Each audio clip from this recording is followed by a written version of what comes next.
안녕하세요. 오늘 저희가 함께 살펴볼 자료는 2025년 7월 16일자 두산에너빌리티 투자 분석 리포트입니다. 근데 이 시간을 통해서 에너지 분야 선도 기업으로서 이 회사가 어떤 기회와 또 위험 요인을 가지고 있는지 좀 명확하게 파악해 보는 게 목표입니다. 여러분의 판단에 도움이 됐으면 하고요.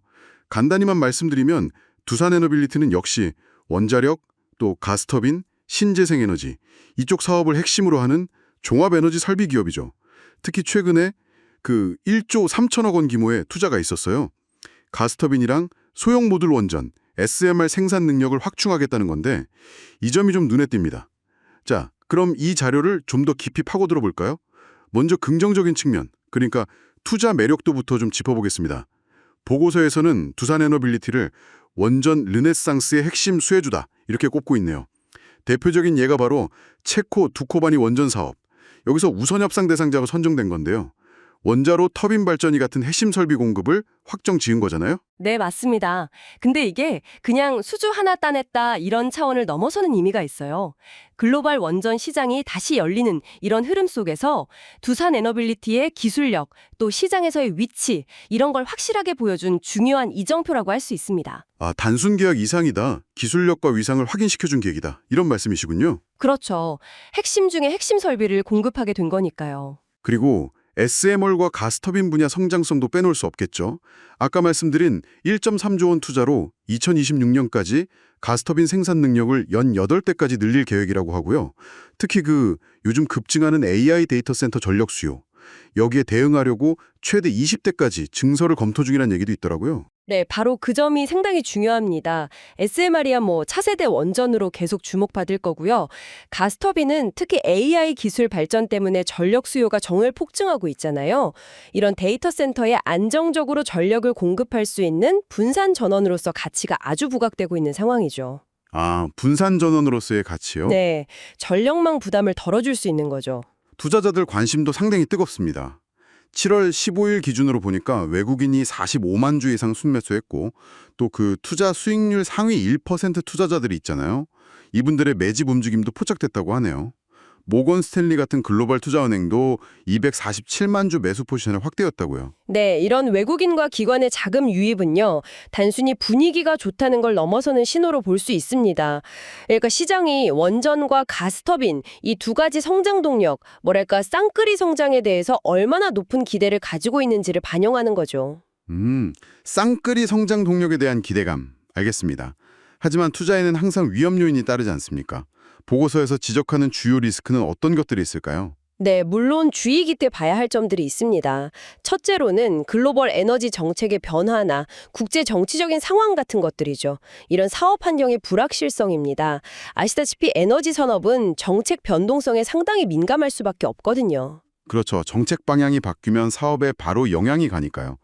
체코 원전 사업 같은 해외 프로젝트 진행 과정에서 지연 가능성도 언급되어 있네요. 맞습니다. 이런 대규모 해외 인프라 사업은 사실 예상치 못한 변수가 늘 생길 수 있습니다.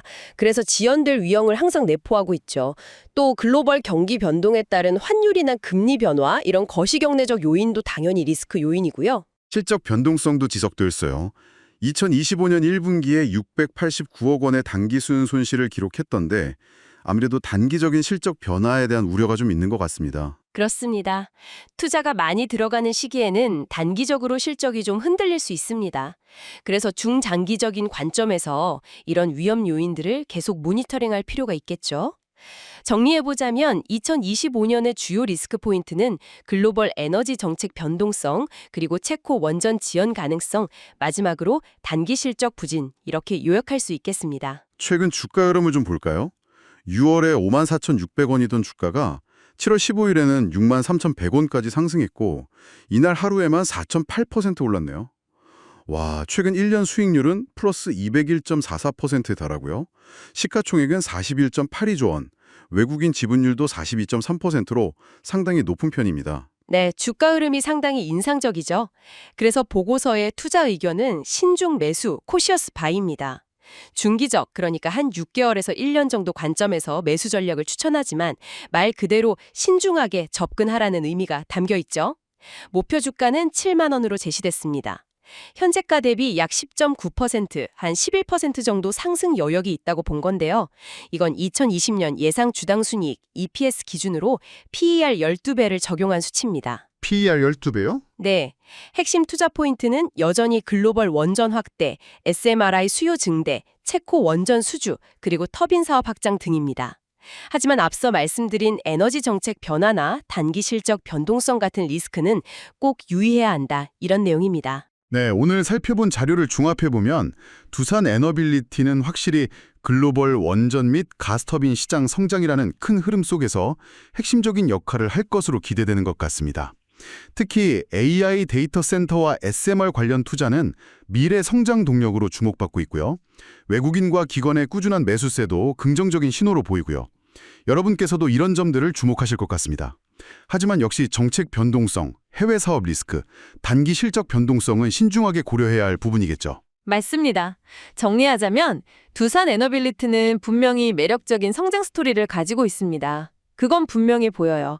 근데 여기서 한 가지 더 생각해 볼 점이 있는 것 같아요. 이 기업의 미래가 AI 데이터 센터 전력 수요와 이렇게나 깊숙이 연결되어 있다면 말이죠. 혹시 어쩌면 AI 기술 자체의 발전 속도나 그 방향성, 이것이야말로 두산 에너빌리티의 성장 경로에 있어서 가장 예측하기 어려운 가장 큰 변수가 되지는 않을까요? 네, 이 질문을 마지막으로 여러분께 남겨드리면서 오늘 분석을 마칠까 합니다.